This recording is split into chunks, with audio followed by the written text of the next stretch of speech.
नमस्ते, अभिवादन आपका इनोसेंट इन्वेस्टर के इस नए वीडियो में आपके लिए डिस्क्लेमर। सोने की बात करेंगे। सोना 43,950 पे ट्रेड कर रहा है इस वक्त फ्यूचर्स मार्केट में। अगर आप इसको रियल बाजार में खरीदने जाओगे यानी कि फिजिकल मार्केट में, तो आप 22 कैरेट या 18 कैरेट का सोना खरीदोगे, राइट। वहाँ पर जो रेट है वो क्लोज टू 41 या 41 से भी नीचे अगर आप 18 कैरेट ले रहे हो जा चुका है, जो कि बहुत पॉजिटिव न्यूज़ है। जो फिजिकल डिलीवरी उठाते हैं इन ऑर्नामेंट्स की, या फिर आप बुलियन को अपने पास भी रखना चाहते हो, तो ये सब एक पॉजिटिव मैटर है आपके लिए, क्योंकि आपकी चीज़ सस्ती हो रही है। लेकिन क्या हम गोल्ड में यहाँ पर इन्वेस्टिंग अपॉर्चुनिटी ढूंढ सकते हैं? उसको हम डिकोड करने की कोशिश करेंगे, और कैसे आप 50 रुपये से भी सस्ता भारतीय बाजार में मौजूद स्टॉक खरीद सकते हो, जो बिल्कुल गोल्ड के प्राइस पे चलता है। इवन आप एक तरीके से कह सकते हो मैं सोना ही खरीद रहा हूँ, भले 50 रुपये का। अभी हम आपको वो भी एक्सप्लेन करेंगे। ये बातें मैंने आपको पहले भी बताई हुई हैं, लेकिन प्राइस गिर क्यों रहा है पहले वो समझेंगे, और प्राइस कहाँ तक गिरेगा उसके बाद वो समझेंगे। एक मिनट, हम आपको एक चार्ट दिखाना चाहेंगे। ये है chart US 10 year treasury note का। अब ट्रेजरी नोट मतलब एक तरीके से बॉन्ड यील्ड समझिए आप इसको। बॉन्ड यील्ड का मतलब क्या है? कर्ज वाला पैसा।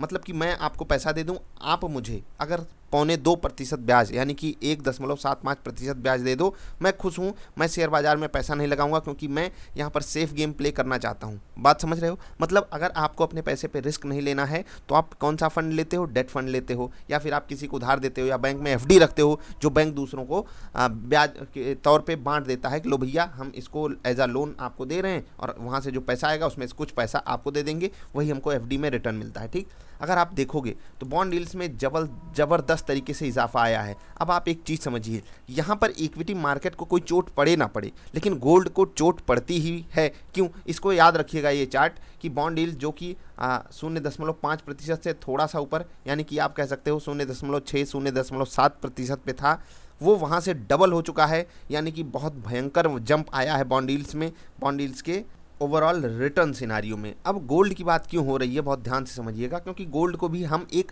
सेफ इंस्ट्रूमेंट मानते हैं। और कुछ लोग तो ये भी कहते हैं कि असली इन्वेस्टमेंट भैया गोल्ड ही होती है, बाकी सब तो मजाक की चीज़ें हैं। किसी भी बिजनेस में पैसा लगा दो, वहाँ पर उठापटक होती रहती है, और वहाँ पर सिक्योरिटी के जो चांसेस हैं वो हमेशा गोल्ड से कम रहते हैं। यानी कि गोल्ड में अगर आप पैसा लगा रहे हो तो बहुत ज़्यादा चांसेस हैं कि आपका पैसा ग्रो ही करेगा over the period of time. लेकिन अगर आप किसी बिजनेस में पैसा लगा रहे हो तो आप बहुत बड़ा रिस्क लेते हो, चाहे वो कितनी भी बड़ी कंपनियां हो। ये बहुत बड़े बड़े इन्वेस्टर्स भी इवन कहते रहते हैं। लेकिन हमको रिस्क जहाँ पर होता है वहीं पर ज़्यादा रिटर्न मिलता है, ये भी हम जानते हैं। मतलब गोल्ड में अगर कम रिस्क है तो रिटर्न भी यहाँ पर कम है। और कुछ दिन पहले ही जब यहाँ पर गिरावट आई थी, अगर आपको याद हो, तो मैंने आपको गोल्ड खरीदने के लिए बोला था, ठीक है। अभी यहाँ पर भी वही बात बोल रहा हूँ, आप गोल्ड खरीद लीजिए। मैं ये नहीं कह रहा हूँ कि आप यहाँ पर आकर फ्यूचर्स में ट्रेडिंग कीजिए और लाखों रुपए लगा दीजिए, नहीं। अगर आपका बजट 100 रुपये 500 रुपये ही है, हर हफ्ते आप उतना ले सकते हो, तो मैं आपसे यही रिक्वेस्ट कर सकता हूँ कि आने वाले 15 से 20 हफ्ते, आने वाले 15 से 30 हफ्ते आपको हर हफ्ते गोल्ड में whenever you get a dip लगा दो पैसा। समझ रहे हो? ये है हमारी तरफ से आपके लिए टिप। बाकी ना मैं आपका फाइनेंशियल एडवाइज़र हूँ, ना मैं सेबी द्वारा रजिस्टर्ड हूँ। आपकी जो मर्जी आप वो कीजिए, गोल्ड में पैसा लगाइए या नहीं। 50 रुपये से कैसे गोल्ड में शुरुआत कर सकते हो वो समझाएंगे। यहाँ पर मैंने आपको समझा दिया गोल्ड का प्राइस क्यों गिर रहा है, क्योंकि हम इसको सेफ इंस्ट्रूमेंट मानते हैं। और जब एक दूसरे सेफ इंस्ट्रूमेंट में बेहतर रिटर्न मिलने की संभावना बढ़ रही हो, या इवन मिल रहा हो, तो हम यहाँ से अपना पैसा निकालेंगे। यानी कि बड़ा प्लेयर अपना पैसा गोल्ड से बाहर निकाल रहा है। ग्लोबल मार्केट्स में गोल्ड का दाम गिर रहा है, तो हमारी बाजार में भी गिरेगा, और रियल जो फिजिकल मार्केट होती है वहाँ पर भी गिरेगा। आप अपने सोनार के यहाँ जाइए, और वो भी आपको सस्ता सोना देने के लिए बिल्कुल तैयार खड़ा है। मतलब समझ रहे हो क्या हो रहा है? हाँ, अच्छी चीज़ हो रही है हमारे इंडिया के लिए, क्योंकि हमारे यहाँ सोना खरीदना लोग बहुत मज़ेदार चीज़ समझते हैं। लेकिन एक चीज़ बता दूँ, 56 57 58 हज़ार रुपये से गिर करके ये 46 हो गया, 46 से 43 हो गया, 42 हो गया। हाँ, रियल मार्केट में भी जो 52 53 हज़ार का सोना बिका है, 18 19 20 कैरेट का, ठीक है। और वही सोना कहाँ पर आ गया है? 41 हज़ार 42 हज़ार पे। अब दूसरा एंगल जो है वो थोड़ा सा खतरनाक टाइप का है, वो भी आप जान लीजिए। कुछ लोग तो ये भी कह रहे हैं कि इट कैन मूव बिलो 40,000। यहाँ पर आप पढ़ सकते हो, लाल बत्ती जला लेता हूँ। इकोनॉमिक टाइम्स के हवाले से पूरी खबर है, और इसको आप जाकर पढ़िएगा कि सोना जो है वो 40,000 तक गिर सकता है। लेकिन हमको इस पे विश्वास नहीं करना कि 40 गिरेगा या नहीं, गिरे चाहे ना गिरे, हमको क्या करना है? हमको खरीदना है। हम सही जगह एवरेज कर रहे हैं, बस इतना हमको पता होना चाहिए। लॉन्ग रन में गोल्ड एक ठीक ठाक रिटर्न देता है। एफडीज़ के आसपास देता है, महंगाई के आसपास देता है। जिस तरीके से महंगाई बढ़ती है उसी तरीके से क्लोज टू क्लोज थोड़ा बहुत ऊपर ही, ऐसा नहीं है कि महंगाई से कम, लेकिन थोड़ा बहुत ऊपर ही आपको गोल्ड जो है वो रिटर्न देता है। बस यहाँ पर इशू क्या है कि हम सेफ प्ले कर रहे हैं। याद रखिएगा, हम कोई रिस्क नहीं ले रहे हैं कि बहुत बड़े बिजनेस पे हमने बहुत छोटी कंपनी पे बड़ा रिस्क हमने लगा दिया, ऐसा नहीं। हम पैसा तो लगा रहे हैं, हमें पता है हम बहुत ही कैलकुलेटेड रिस्क ले रहे हैं। हमें पता है कि ज़्यादा से ज़्यादा क्या हो जाएगा, ज़्यादा से ज़्यादा सोना 40 गिर जाएगा, ज़्यादा से ज़्यादा सोना 35 गिर जाएगा। तो जब एकदम कैलकुलेटेड रिस्क होता है तो वहाँ पर रिटर्न बहुत कम होता है, क्योंकि वहाँ पर बहुत से लोग खरीदारी करते हैं। और जब बहुत लोग खरीदारी करेंगे तो एकदम वही होता है ना, फिर हाथी चाल हो जाएगी, धीरे धीरे चलेगा। ताकत बहुत है लेकिन चल नहीं पा रहा है। बात आप मेरी समझ गए होंगे मैं आपसे क्या कहना चाहता हूँ। अब थोड़ी सी और बातें कर देंगे। सबसे ज़रूरी बात हमारे लिए ये है कि बॉन्ड यील्ड्स में इजाफा जो हो रहा है उसका प्रॉपर जो डेंट है वो गोल्ड झेल रहा है, और वो हमारे सामने भी है। एक और चीज़ आपको दिखाना चाहेंगे, रुपया अपना प्यारा।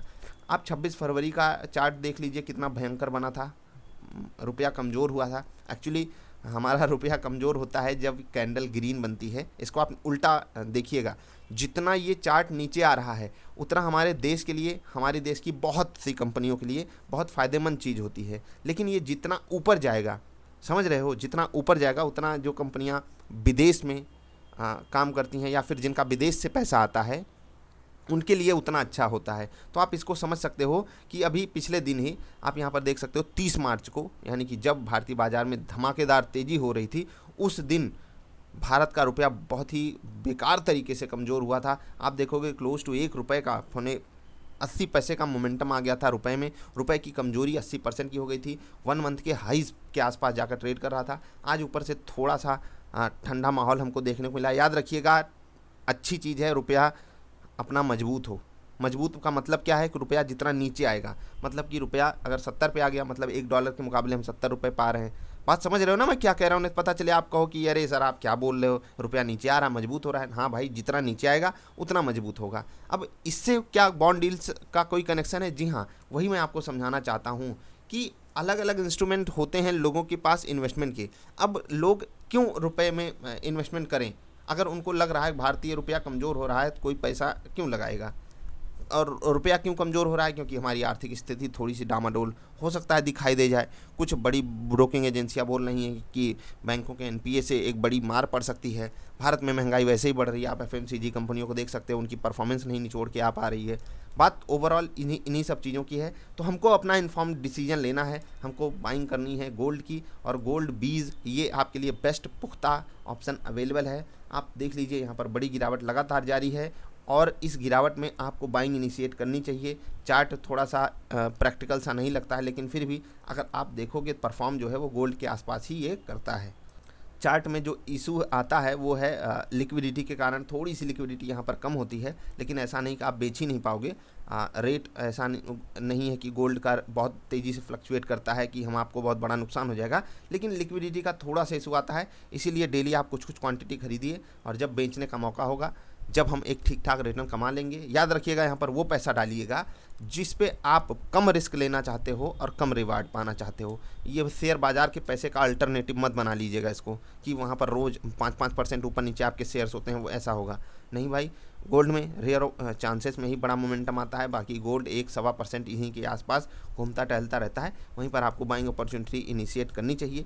अगर 40 जाता है तो भी हम बाई ही करते रहेंगे। यहाँ पर स्टॉप लॉस नहीं लेना है, क्योंकि आपको पता है आप रियलिटी में पा क्या रहे हो। ठीक, अल्टरनेटिव ऑप्शन है गोल्ड में इन्वेस्टमेंट का, सोवरेन गोल्ड बॉन्ड्स। उस पर हमारी वीडियो है, वो जरूर देखिएगा।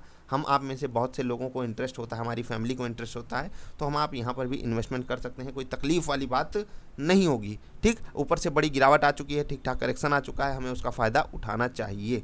तो ये हो गई गोल्ड की बात। बॉन्ड डील्स की बात हमने करी, USD INR की हमने बात करी। कमज़ोर होता है तो हमारे देश को दिक्कत होती है, और मजबूत होता है तो क्या होता है, हमारे देश को ताकत मिलती है।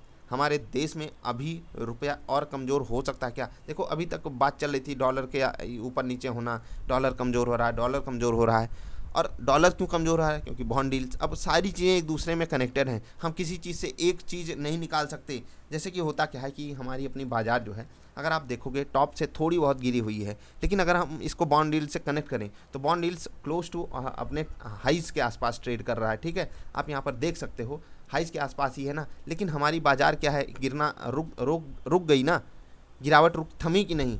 और ये हमारे पर्सनल कारण नहीं, हम ग्लोबल मार्केट्स को देखकर ही चलेंगे। बहुत सारी चीज़ें होती हैं जिनको हम ट्रैक करते हैं। बॉन्ड डील्स एक नेगेटिव सेंटीमेंट देते हैं, लेकिन इसका ये मतलब नहीं होता कि हम सब कुछ बेचकर भाग जाएं। आई होप आप बात को समझ गए होंगे। अभी के लिए इतना ही। गोल्ड में पैसा लगाना, आपको मैंने पोर्टफोलियो भी दिया है होली के लिए, तो उसका भी आप फ़ायदा उठा सकते हो। जिनको नहीं मिला है वो ईमेल कर दीजिएगा, आपको कम्युनिटी पोस्ट में दिया गया है। अभी के लिए इतना ही। आई होप आप इसका फ़ायदा ज़रूर उठाओगे। हम मिलेंगे फिर से किसी अच्छी वाली वीडियोज़ में। गोल्ड का दाम 40,000 के नीचे नहीं जाएगा, ऐसी मेरी पर्सनल ओपिनियन है। बाकी आपकी जो हो वो आप उस पर अमल कर सकते हो, क्योंकि यहाँ पर हर कोई सही और गलत हो जाता है। और इसीलिए मैं आपको कह रहा हूँ कि यहाँ से आपको एवरेजिंग चालू करनी चाहिए। अगर आपको लगता है कि नहीं अभी काफ़ी नीचे जाएगा, तो आप वेट कर लीजिए, तब तक अपना पैसा लिक्विड फंड में रखिएगा। नमस्कार।